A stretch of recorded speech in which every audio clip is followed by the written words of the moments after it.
નિપન સ્થિત વિદ્યાલય કેડીસર દ્રાવણ chapter 2 દ્રાવણો. Okay, એ અગત્યના મુદ્દા છે અસામાન્ય મોલર દર, જેને આપણે પ્રાયોગિક મોલર દર કહીશું. આ મુદ્દાઓ દાખલા માટે મોસ્ટ છે. આ મુદ્દાઓને ધ્યાનથી સમજીશું અને યાદ રાખીશું. અસામાન્ય મોલર દર, જેને આપણે પ્રાયોગિક મોલર દર તરીકે પણ ઓળખીશું. પ્રાયોગિક મોલર દર એટલે કે અપેક્ષિત અથવા સામાન્ય મૂલ્ય કરતા ઓછું અથવા વધારે મૂલ્યને અસામાન્ય મોલર દર કહે છે. આ અસામાન્ય જે મોલર દર જે છે એ અસામાન્ય મોલર દર અપેક્ષિત અથવા તો સામાન્ય મૂલ્ય કરતા ઓછું અથવા વધારે મૂલ્યને અસામાન્ય મોલર દર કહીએ છીએ. બીજું સામાન્ય મોલર દર, કે જેને આપણે સૈદ્ધાંતિક મોલર દર કહીશું. આપેલ સંયોજનના અણુસૂત્ર પરથી ગણવામાં આવતા મોલર દરને સામાન્ય મોલર દર કહેવાય. તો હવે આ બંને વચ્ચેનો ડિફરન્સ શું છે? અસામાન્ય એટલે કે પ્રાયોગિક. પ્રાયોગિક એટલે કયા? તો કે છે કે બાષ્પ દબાણમાં થતો સાપેક્ષ ઘટાડો, એનું જે સૂત્ર છે એના આધારે ગણવામાં આવતું મોલર દર. બીજો મોલર ઉન્નયન અચળાંક નું જે સૂત્ર છે એને આધારે. બીજું ઠાર બિંદુ ઉન્નયન નું જે સૂત્ર છે એને આધારે. અને અભિસરણ દબાણ, આ ચાર જે સંખ્યાત્મક ગુણધર્મો છે એને આધારે જે આણ્વીય દળ, અજ્ઞાત પદાર્થનું આણ્વીય દળ ગણવામાં આવે ને અસામાન્ય મોલર દર કહેવાય. એ વધારે કે ઓછું હશે, એ વધારે કે ઓછું હશે. જો વિયોજન હશે તો પ્રાયોગિક મૂલ્ય એ સૈદ્ધાંતિક મૂલ્ય કરતા ઓછું રહેશે, અને જો સુયોજન હશે તો પ્રાયોગિક મૂલ્ય એ સૈદ્ધાંતિક મૂલ્ય કરતા લગભગ બમણા રહેશે. જ્યારે દ્રાવ્યનું દ્રાવકમાં આયનમાં વિયોજન થાય ત્યારે પ્રાયોગિક રીતે નક્કી કરેલું મોલર દર હંમેશા તેના સાચા કે સૈદ્ધાંતિક મોલર દર કરતા ઓછું હોય છે. આ મુદ્દાને ખાસ યાદ રાખીશું. વિયોજન થાય ત્યારે પ્રાયોગિક મૂલ્ય નક્કી કરેલા મોલર દર હંમેશા તેના સાચા એટલે કે સૈદ્ધાંતિક, મતલબ કે અણુસૂત્રને આધારે. દાખલા તરીકે KCl, તો KCl માટે K અને Cl, કે 39, Cl 35.5, બંને સરળ કરો એટલે 74.5 ગ્રામ પર મોલ. એ એનું કોઈ મોલર દર કહેવાય? સામાન્ય મોલર દર એટલે કે સૈદ્ધાંતિક. જ્યારે કિંમતોને આધારે, સૂત્રોને આધારે જે ગણેલું છે એનું પ્રાયોગિક વેલ્યુ રહેશે, એના કરતા હંમેશા ઓછું રહેશે. એ ઓછું કેટલું રહેશે? તો એનો આધાર આના વિયોજન ઉપર રહેલો છે. વિયોજન કેટલા પ્રમાણમાં થાય છે. આવા દ્રાવણો માટે વોન્ટ ઓફ અવયવ I નું મૂલ્ય 1 કરતા વધુ રહેશે. એટલે યાદ રાખીશું, કોઈ પણ સંયોજન હોય, વિયોજન થાય તો વોન્ટ ઓફ ફેક્ટર I હંમેશા ગ્રેટર ધેન 1 જ હોય. જ્યારે દ્રાવ્યનું દ્રાવકમાં સંયોજન થાય ત્યારે પ્રાયોગિક રીતે નક્કી કરેલું મોલર દર હંમેશા તેના સાચા એટલે કે સૈદ્ધાંતિક મોલર દર કરતા વધારે, લગભગ બમણા હોય છે. આ મુદ્દો પણ ખાસ અગત્યનો હતો કે જ્યારે સુયોજન થવું એનો મતલબ કે ભેગા થવું, કે બે પદાર્થોને ભેગા કરો અને બંને વચ્ચે સંયોજિત થઈ કોઈ નવું તૈયાર થતો હોય પદાર્થ, એ પદાર્થનો આણ્વીય દળ એ સૈદ્ધાંતિક આણ્વીય દળ કરતા હંમેશા કેવો રહેશે? વધારે રહેશે. અને એ પણ કહે છે કે લગભગ બમણા જેટલા હોય છે. અને આવા દ્રાવણો માટે વોન્ટ ઓફ અવયવ I નું મૂલ્ય 1 કરતા ઓછું હોય છે. આવા દ્રાવણો માટે વોન્ટ ઓફ અવયવનું મૂલ્ય 1 કરતા ઓછું હોય છે. આ બે મુદ્દા અગત્યના રાખીશું. કયા? જો આપેલ સંયોજનનું દ્રાવણમાં વિયોજન થાય તો વોન્ટ ઓફ અવયવ I ગ્રેટર ધેન 1.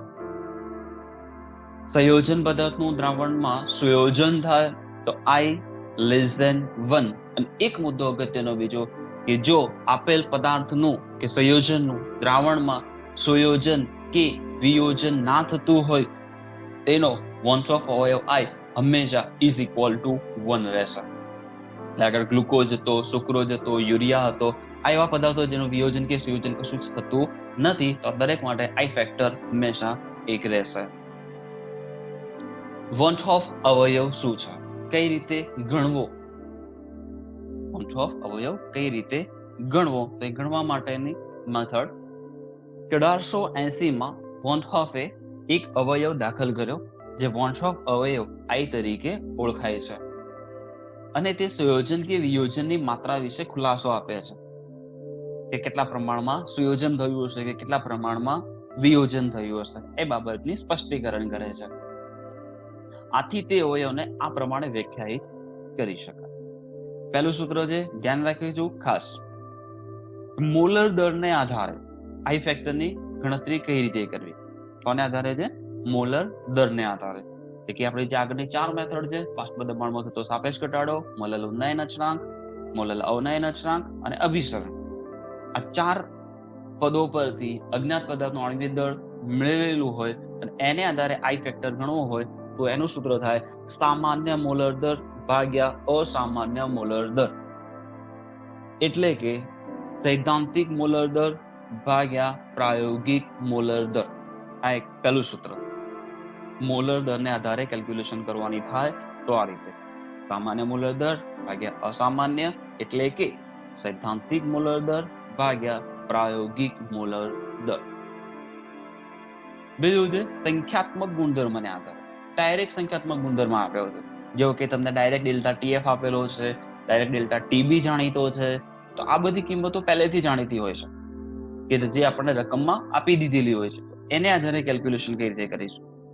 તો I ઇઝ ઇક્વલ ટુ અવલોકિત સંખ્યાત્મક ગુણધર્મ ભાગ્યા ગણતરી કરેલ સંખ્યાત્મક ગુણધર્મ. અવલોકિત કરેલો મતલબ કે પ્રાયોગિક મોલર એટલે કે પ્રાયોગિક વેલ્યુ, અને ગણતરી કરેલ સંખ્યાત્મક ગુણધર્મ એટલે કે સૈદ્ધાંતિક. ઓકે, તો અહીંયા પ્રાયોગિક અને સૈદ્ધાંતિક છે અને ધ્યાનમાં રાખીશું ખાસ. શું થયું? સૂત્ર ઉપર નીચે બદલાઈ જાય છે. પહેલું સૈદ્ધાંતિક ભાગ્યા પ્રાયોગિક છે, પછી શું થઈ જાય છે? પ્રાયોગિક ભાગ્યા સૈદ્ધાંતિક. એટલે પ્રાયોગિક મોલર દર અહીંયા મોલર દર લખાઈ ગયું છે, એની જગ્યાએ આવશે પ્રાયોગિક સંખ્યાત્મક ગુણધર્મ ભાગ્યા સૈદ્ધાંતિક સંખ્યાત્મક ગુણધર્મ. ઓકે, આને ધ્યાનમાં રાખીશું. પ્રાયોગિક સંખ્યાત્મક ગુણધર્મ ભાગ્યા સૈદ્ધાંતિક સંખ્યાત્મક ગુણધર્મ. ત્યાર પછી એક બીજું પણ છે કે સુયોજન અથવા વિયોજન પછીના કણોની મોલની કુલ સંખ્યા ભાગ્યા સુયોજન અથવા વિયોજન અગાઉના કણોની મોલની કુલ સંખ્યાને આધારે પણ I ફેક્ટરની કેલ્ક્યુલેશન કરી શકાય છે. તો આ 3 સૂત્રો થયા તમારે. જો મોલર દરને આધારે ગણવું હોય તો સૈદ્ધાંતિક ભાગ્યા પ્રાયોગિક, સંખ્યાત્મક ગુણધર્મ હોય તો પ્રાયોગિક ભાગ્યા સૈદ્ધાંતિક. કેલ્ક્યુલેશન કોઈ પણ રીતે કરશો I ફેક્ટર સરખો જ આવશે. અહીંયા અસામાન્ય મોલર દર પ્રાયોગિક રીતે નક્કી કરેલું મોલર દર હોય છે અને ગણતરી કરેલ સંખ્યાત્મક ગુણધર્મ અબાષ્પશીલ દ્રાવ્ય સુયોજન કે વિયોજન પામ્યો નથી એમ ધારીને ગણવામાં આવે છે. I ગણતા હોઈએ છે, I કેલ્ક્યુલેશન હોય ત્યારે એ આપણે પ્રાયોગિક મૂલ્ય છે તેનું સુયોજન કે વિયોજન થયેલું નથી, આપણે એવું ધારીને એની કેલ્ક્યુલેશન કરતા હોઈએ છીએ. સુયોજનના કિસ્સામાં I નું મૂલ્ય 1 કરતા ઓછું અને વિયોજન માટે I નું મૂલ્ય 1 કરતા વધારે હોય છે. સુયોજનના કિસ્સામાં I નું મૂલ્ય 1 કરતા ઓછું અને વિયોજન માટે I નું મૂલ્ય 1 કરતા વધારે હોય છે. સુયોજન કે વિયોજન ના થતું હોય તેવા કિસ્સામાં I નું મૂલ્ય હંમેશા 1 હોય છે. સુયોજન કે વિયોજન ના થતું હોય તેવા કિસ્સામાં I નું મૂલ્ય હંમેશા 1 હોય છે. ઉદાહરણ તરીકે જલીય KCl માટે I નું મૂલ્ય 2 ની નજીક હોય છે. કેમ? જલીય KCl એટલે KCl આયનીય પદાર્થ છે અને આ 2 આયનો છૂટા પડશે K અને Cl, તો સંખ્યા કેટલી થઈ? 2 થઈ. આથી I નું મૂલ્ય 2 ની નજીક હોય છે. 2 હોઈ શકે ક્યારે? જ્યારે એનું 100% વિયોજન થતું હોય. પરંતુ દ્રાવણમાં કેટલા ટકા વિયોજન થાય છે એને આધારે I નું મૂલ્ય લખે છે કે 2 ની નજીકનું હશે. જ્યારે બેન્ઝીનમાં ઇથેનોઇક એસિડ માટે લગભગ 0.5 હોય છે. કેમ કે બેન્ઝીનમાં જ્યારે ઇથેનોઇક એસિડ ઉમેરવામાં આવે ત્યારે બંને પદાર્થો ભેગા થઈ જાય છે, સુયોજિત થઈ જાય છે. અને સુયોજિત થઈ જાય ત્યારે એનું મૂલ્ય સંખ્યાકણ 2 માંથી 1 થઈ જાય છે. પહેલા બેન્ઝીન, ઇથેનોઇક એસિડ બંને અલગ અલગ હતા, હવે આ કોઈ નવો પદાર્થ તૈયાર થઈ ગયો એટલે સંખ્યાકણ કેટલી થઈ ગઈ? 1. એટલે એના માટે વોન ઓફ ફેક્ટરનું મૂલ્ય 0.5 લગભગ. આગળ આપણે એવું પણ કીધું કે સુયોજન થાય ત્યારે વોન ઓફ અવયવ લગભગ અડધા જેટલો હોય છે. કેટલો હોય છે? અડધા જેટલો હોય છે. એટલે કે આણ્વીય દળ લગભગ એનું અડધું થતું હોય છે. ધ્યાનમાં રાખીશું. એક કેટલાક ઉદાહરણો આપેલા છે કે H2SO4 is equal to 3. તો આનો વોન ઓફ અવયવ I is equal to 3 છે. એટલે 3 ની નજીક રહેશે. કેમ? કારણ કે આમાં સંખ્યાકણ કેટલી છે? 3 છે. તો સંખ્યાકણ કઈ રીતે ગણવી? તો યાદ રાખીશું આયનીકરણ. સંખ્યાત્મક ગુણધર્મ આયનીકરણને આધારે નક્કી થાય. H2SO4 નું આયનીકરણ કરું તો તમને ટોટલ 3 આયન મળે, 2H+ અને 1 SO4 2-, મતલબ કે 2 હાઇડ્રોજન આયન અને 1 સલ્ફેટ આયન. બીજું Cu2 FeCN6 is equal to 3. આમાં પણ સંખ્યાકણ કેટલી મળે? 3. Cu 2 અને 1 આખો સંકીર્ણ ઋણાયન છે FeCN6 2-. મેં યાદ રાખ્યું Cu2 FeCN6 ના આપણે કોપર ફેરોસાયનાઇડ ઉત્તમ અર્ધપારગમ્ય પડદો કહીએ છીએ. કેટલી વખતે સવાલ આવા પણ પૂછાય છે MCQ માં કે ભાઈ નીચેનામાંથી કોનો વોન ઓફ અવયવ એ ઉત્તમ અર્ધપારગમ્ય પડદા જેટલો થાય છે? તો આપણને પહેલા ઉત્તમ અર્ધપારગમ્ય પડદો છે શું એ ખ્યાલ આવવો જોઈએ, અને અણુસૂત્ર ખ્યાલ આવવું જોઈએ, અણુસૂત્ર પરથી સંખ્યાકણ નક્કી થવી જોઈએ. એ સંખ્યાકણ નક્કી થાય એના પછી જવાબ નક્કી થાય. તો એને આધારે નીચે 2 આન્સર આપેલા જોઈએ. એક H2SO4 એની પણ સંખ્યાકણ 3 છે, અને એક બેરિયમ હાઇડ્રોક્સાઇડ BOH ટ્વાઇસ એની પણ સંખ્યાકણ 3 છે. બીજી એલ્યુમિનિયમ સલ્ફેટ Al2SO4 થ્રાઇસ, આમાં સંખ્યાકણ 5 છે. કેમ? આનીકરણ કરો એટલે 2Al3+ પ્લસ 3SO4 2-. એટલે અહીંયા આગળ તમને 2 એલ્યુમિનિયમના અને 3 સલ્ફેટના આયન, એટલે ટોટલ કેટલા મળે? 5 આયનો મળે. એટલે આની સંખ્યાકણ કેટલી થઈ? 5 થઈ. તેમ કહેવાય. NaOH, આમાં સંખ્યાકણ કેટલી રહેશે? તો માત્ર 2. એક Na+, બીજો OH-, એટલે સંખ્યાકણ ખાલી 2 છે. એટલે ખાલી તમારે અહીંયા વિયોજન જોવાનું છે. અહીં દરેક ઘટકનું 100% વિયોજન થાય છે તેમ ધારવામાં આવ્યું છે, માટે આપણે એનું ટોટલ 3, 3, 3, 5, 2 એવી સંખ્યા લખી શકીએ. પછી દાખલામાં જે પ્રમાણેનું આપણને રકમ આપેલું હોય પ્રમાણે લખવાનું થાય. ઓકે, ધ્યાનમાં રાખીશું. સુક્રોઝ C12H22O11, એની સંખ્યાકણ કેટલી છે? 1 જ. યુરિયા NH2CONH2, આમાં પણ સંખ્યાકણ કેટલી? 1. ગ્લુકોઝ C6H12O6, આમાં પણ કેટલી? 1 જ. એનો મતલબ એવો કે આ બધા જે ઘટકો છે એમાંથી કોઈનું સુયોજન કે વિયોજન થતું નથી. આથી દરેકની સંખ્યાકણ કેટલી છે? 1 જ રહેશે. અહીં આ ઘટકોનું સુયોજન કે વિયોજન થતું નથી, માટે દરેકનો વોન ઓફ અવયવ 1 છે. ધ્યાનમાં રાખીશું. વોન ઓફ અવયવનો સંખ્યાત્મક ગુણધર્મો માટેના સમીકરણમાં સમાવેશ કરીએ તો નીચે પ્રમાણે લખી શકાય. આ ખાસ અગત્યનો ટોપિક, દાખલાઓ માટે મોસ્ટ ઇમ્પોર્ટન્ટ. બાષ્પ દબાણનો સાપેક્ષ ઘટાડો P01 - P1/P01 is equal to N2/N1 is equal to X2 is equal to W2/M2 into W1 into M1. આવું આપણે લખતા હતા. ઓકે, અહીંયા I મેં વધારાનો મૂક્યો. I એટલા માટે મૂક્યો કે દાખલાઓની અંદર પદાર્થ કયો આપેલો છે, જો કોઈ પદાર્થનું સ્પષ્ટીકરણ નથી કર્યું તો આઈને ધ્યાનમાં લેવાની જરૂર નથી. સ્પષ્ટીકરણ કર્યું છે તો એ જાણવું જરૂરી છે કે પદાર્થ સુયોજિત થશે કે વિયોજિત થશે. એને આધારે I ફેક્ટર મૂકવો પડે. દાખલા તરીકે NaCl ની સ્પષ્ટીકરણ કર્યું છે તો NaCl માટે I = 2 કમ્પલસરી ત્યાં મૂકવો પડે, નહીં તો જવાબ ખોટો આવશે.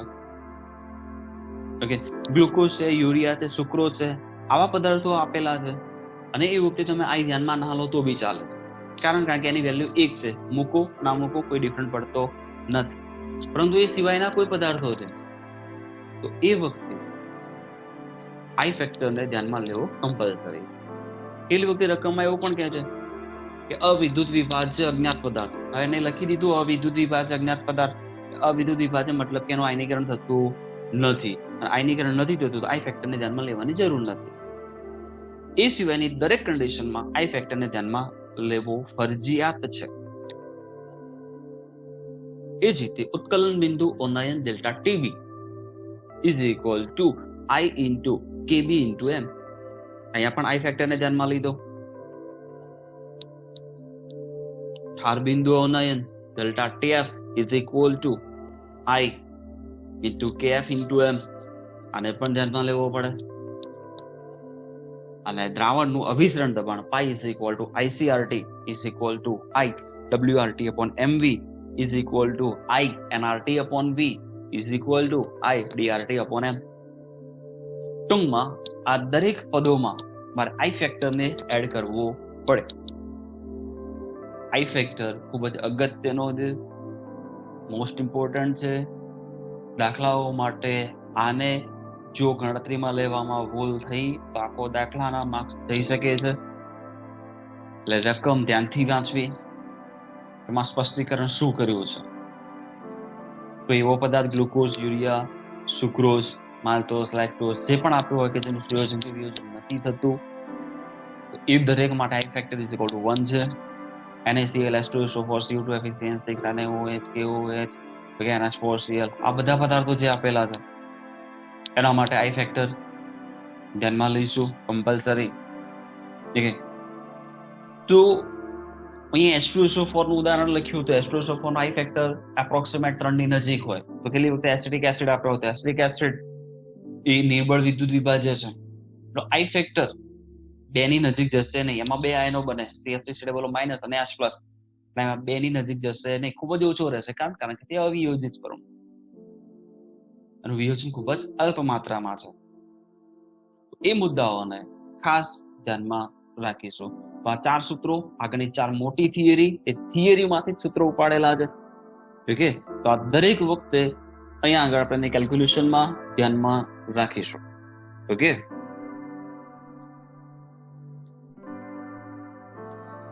તો અહીંયા આપણે બધી જ થિયરી પૂરી થઈ જાય છે. આખા ચેપ્ટરની જેટલી પણ થિયરીઓ છે બધી જ થિયરી પૂરી થાય છે. ઓકે, આખા ચેપ્ટરની અંદર મોસ્ટ 6 થિયરી છે. પહેલો જ હેનરીનો નિયમ, બીજો રાઉલ્ટનો નિયમ, રાઉલ્ટમાં 2 થિયરી, બાષ્પશીલ અબાષ્પશીલ, બાષ્પશીલ બાષ્પશીલ 3 થઈ. એક આદર્શ બિનઆદર્શ દ્રાવણો વાળો તફાવતની જે થિયરી છે તે, અને બાકીની 3 થિયરી આ તમારી સામે દેખાય છે. ઉત્કલન બિંદુ ઉન્નયન, ધાર બિંદુ ઉન્નયન અને અભિસરણ દબાણ.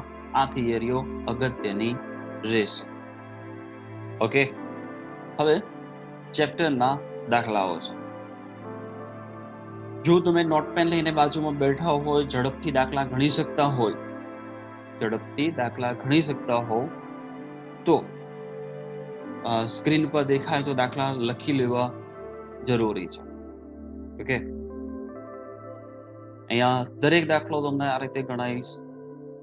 ઓકે, કોયડો 2.1 થી શરૂઆત કરી છે. ઓકે, પહેલેથી જ આપણે જેટલા પણ દાખલાઓ છે દરેક દાખલાઓની કેલ્ક્યુલેશન આ રીતે રહેશે.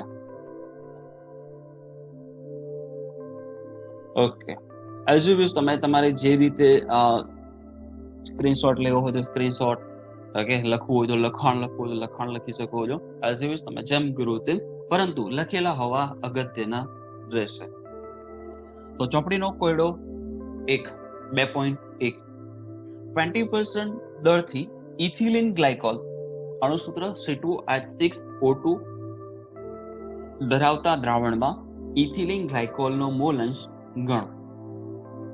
ફરી એકવાર 20% દરથી એટલે weight by weight ethylene glycol C2H6O2 ધરાવતા દ્રાવણમાં ઇથિલિન ગ્લાયકોલનો મોલ અંશ ગણો.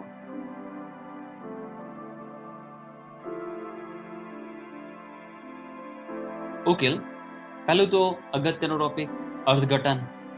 આપણે જે 9 એકમો છે સાંદ્રતાના દરેક 9 એકમનું અર્થઘટન અને સૂત્ર ખૂબ જ અગત્યનું છે. 20% દરથી ઇથિલિન ગ્લાયકોલ નો અર્થ શું થાય કે 100 ગ્રામ દ્રાવણમાં 20 ગ્રામ ethylene glycol as a solvent solute દ્રાવ્ય તરીકે છે અને 80 ગ્રામ પાણી એઝ અ સોલ્વન્ટ એટલે કે દ્રાવક તરીકે છે. 100 ગ્રામ દ્રાવણમાં 20 ગ્રામ ઇથિલિન ગ્લાયકોલ દ્રાવ્ય તરીકે છે અને 80 ગ્રામ પાણી દ્રાવક તરીકે છે. આ એનું અર્થઘટન થઈ ગયું. C2H6O2 નું મોલર દર, ઇથિલિન ગ્લાયકોલનું મોલર દર, કાર્બન 2 છે એટલે 12 ગુણ્યા 2 પ્લસ હાઇડ્રોજન 6, હાઇડ્રોજનનો પરમાણુય દળ 1 થાય એટલે 1 × 6, ઓક્સિજન પરમાણુ દળ 16 છે એવા 2 પરમાણુ 16 ગુણ્યા 2 ટોટલ થશે 62 ગ્રામ પર મોલ.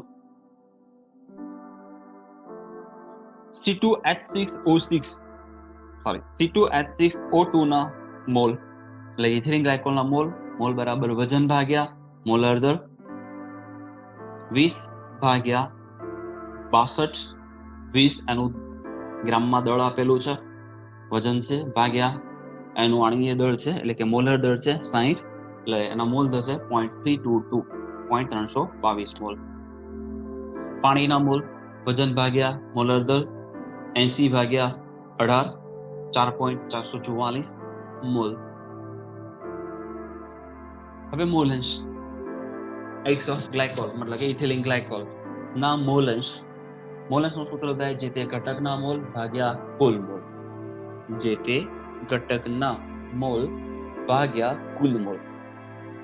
આપણે ઇથિલિન ગ્લાયકોલના મોલ અંશ ગણવાના છે તો ઇથિલિન ગ્લાયકોલના મોલ ભાગ્યા કુલ મોલમાં ઇથિલિન ગ્લાયકોલના મોલ પ્લસ પાણીના મોલ.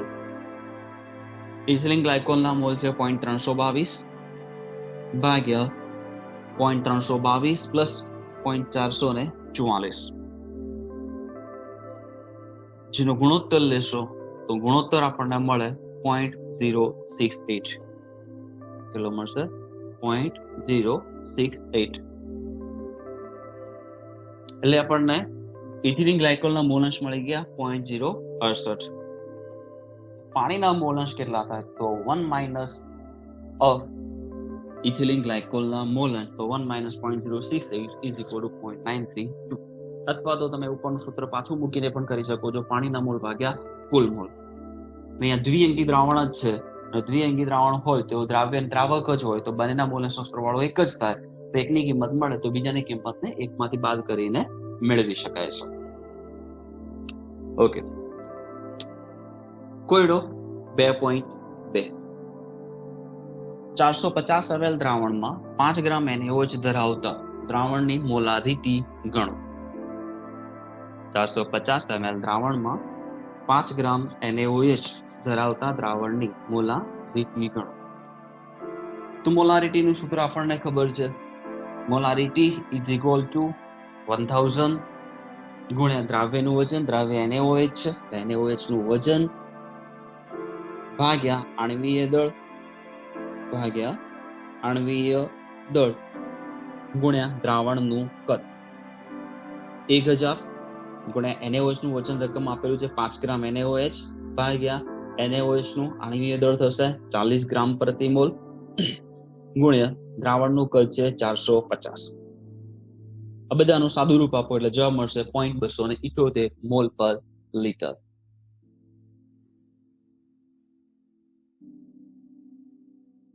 મોલ પર લીટર. એટલે અહીંયા કિંમત આપણને મળી ગઈ 0.278 મોલ પર લીટર. ઓકે, એટલે ખાલી સૂત્રનો જ ઉપયોગ કરી સીધો જવાબ મેળવવાનો છે. ઓકે, નેક્સ્ટ આગળ વધીએ.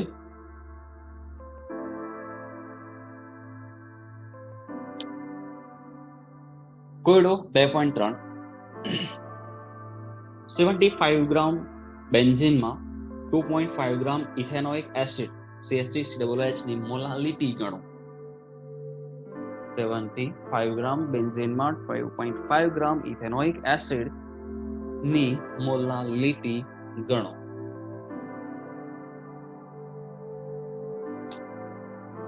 ઉકેલ CH3COOH ની મોલાલિટી ઇઝ ઇક્વલ ટુ 1000 ગુણ્યા એસિટિક એસિડ નું વજન ભાગ્યા આણ્વીય દળ ગુણ્યા દ્રાવકનું વજન, કારણ કે મોલાલિટી છે, મોલાલિટી હોય એટલે આપણે દ્રાવકનું વજન લેવું પડે. તો 1000 ગુણ્યા દ્રાવ્યનું વજન 2.5 ગ્રામ ભાગ્યા 60, દ્રાવકનું વજન છે 75.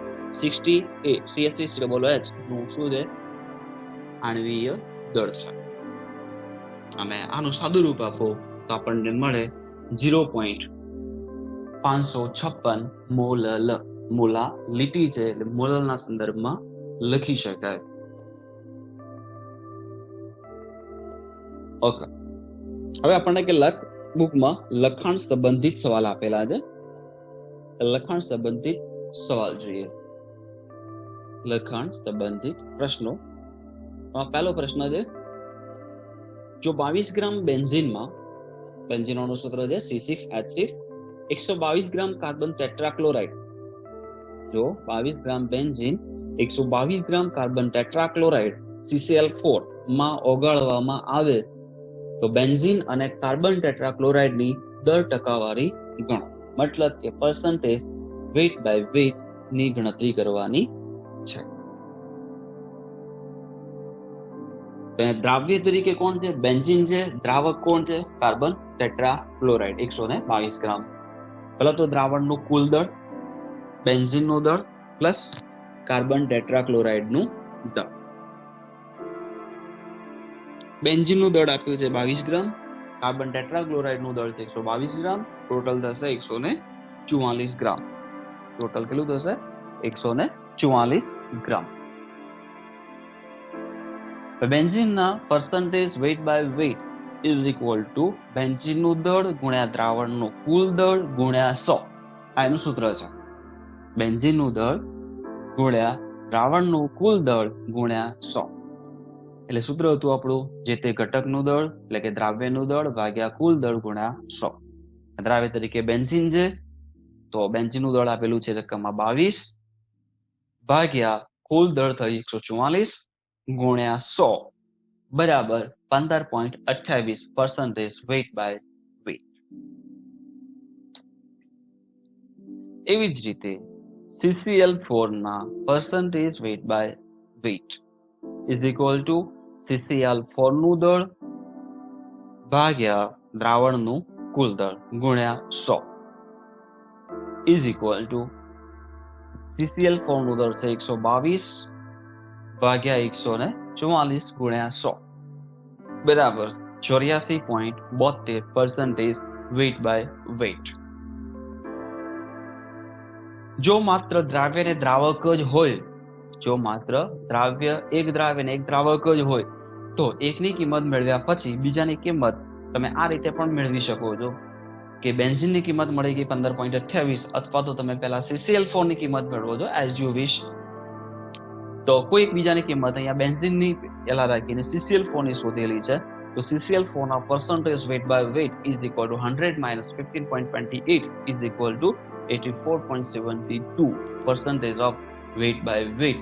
આ રીતે પણ કેલ્ક્યુલેશન કરી શકાય છે. ઓકે, તો આટલે સુધી રાખીએ છીએ આ દાખલાઓમાં. ઓકે, બીજા દાખલાઓ નેક્સ્ટ ટાઈમ લઈશું.